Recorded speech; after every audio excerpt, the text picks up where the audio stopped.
Good evening మిత్రులందరికీ నమస్కారం.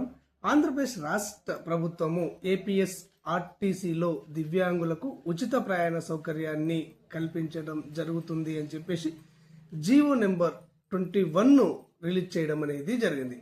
ఈ జీవో నెంబర్ 21లో పేర్కొన్నది ఏంటి అంటే 40% పైగా వైకల్య శాతం కలిగినటువంటి దివ్యాంగులందరికీ కూడా ఏపీఎస్ ఆర్టీసీలో ఉచిత ప్రయాణ సౌకర్యాన్ని కల్పించడం జరుగుతుంది అని చెప్పేసి ఇందులో పేర్కొనడం అనేది జరిగింది. అయితే ఏ బస్ సర్వీసుల్లో ఈ ఉచిత ప్రయాణ సౌకర్యాన్ని కల్పిస్తారు అంటే city ordinary, metro express, Palle Velugu, ultra Palle Velugu, express ఈ 5 సర్వీసుల్లో మాత్రమే దివ్యాంగులకు ఉచితంగా ప్రయాణ సౌకర్యాన్ని కల్పించడం జరుగుతుంది అని చెప్పేసి ఆ జీవోలో పేర్కొనడం అనేది జరిగింది. అయితే గతంలో మాదిరిగానే ఇక్కడ non stop Saptagiri express, ultra deluxe అంతరాష్ట్ర సర్వీసుల్లో 50% కన్సెషన్ ఇవ్వడం జరుగుతుంది అని చెప్పేసి ఆ జీవోలో పేర్కొనడం అనేది జరిగింది.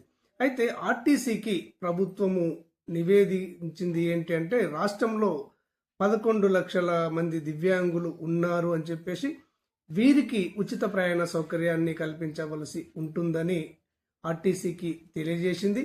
ఇప్పటి వరకు మాత్రము ఇక్కడ 2 లక్షల మంది దివ్యాంగులు మాత్రమే ఆర్టీసీలో 50% కన్సెషన్ను పొందుతున్నారు అని చెప్పేసి ఆర్టీసీకి పంపినటువంటి నివేదికలో ప్రభుత్వం తెలియజేయడం అనేది జరిగింది. అయితే ఇక్కడ ఒక విషయాన్ని మీకు ముఖ్యంగా గుర్తు చేయవలసి ఉంటుంది.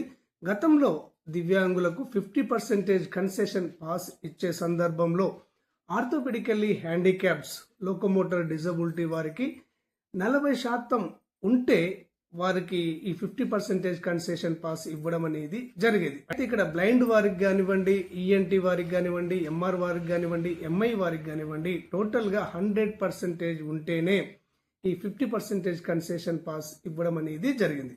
అయితే ఈ 21 జీవోలో పేర్కొన్నది ఏంటంటే 40% ఎబో డిజబిలిటీ కలిగినటువంటి దివ్యాంగులందరికీ కూడా ఈ ఉచిత ప్రయాణ సౌకర్యం కల్పించడం జరుగుతుందని పేర్కొనడం అనేది జరిగింది.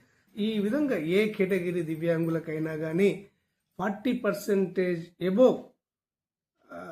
పర్సెంటేజ్ ఉంటే మాత్రము వారికి ఉచిత ప్రయాణ సౌకర్యము కల్పించడం అనేది జరుగుతుంది. ఇది ముఖ్యంగా మీరు గుర్తుపెట్టుకోవాలి. ఓకే ఫ్రెండ్స్, క్లారిటీగా అర్థమైంది అనుకుంటున్నాను.